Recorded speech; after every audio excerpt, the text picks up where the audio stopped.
আজকে আমার প্রিয় শহর রাজশাহী থেকে গ্রামের বাড়িতে যাচ্ছি। তো চলেন আজকে আমাদের গ্রামটা দেখবেন, সুন্দর করে ঘুরে ঘুরে দেখব। তো আসসালামু আলাইকুম, সবাই কেমন আছেন? আশা করি সবাই অনেক ভালো আছেন।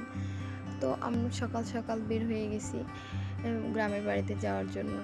এই তো গ্রামের বাড়িতে চলে এসেছি। তো অনেক দিন পরে গ্রামের বাড়িতে আসছি ঈদ করার জন্য। তো শরীরটাও ভালো নাই, খারাপই আছে। তো আলহামদুলিল্লাহ আল্লাহর রহমতে অনেকটাই ভালো আছি। তো আমার গ্রামের বাড়িতে এই তো দেখেন কত সুন্দর প্রকৃতি, তাই না? সুন্দর হাঁস দুটি গা মুছছে কি সুন্দর করে।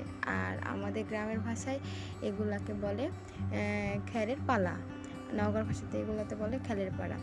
আর এগুলো অপরূপ সৌন্দর্য, না দেখেন, গ্রামে আসলে গ্রাম দেখলেই মনটা সুন্দর হয়ে যায়, মনটা ভালো হয়ে যায়। আর আল্লাহর রহমতে আমাদের সবগুলো ফল গাছে আছে। তো শারীরিকভাবে আমি একটু অসুস্থতার কারণে আর কি আমার হাতে ক্যানলা করে আছে, কারণ ঈদের সময় এখন তার গ্রামে এভাবে আর প্রত্যেক দিন বাজারে যাওয়া যাবে না, এই জন্য আর কি এরকম অবস্থা।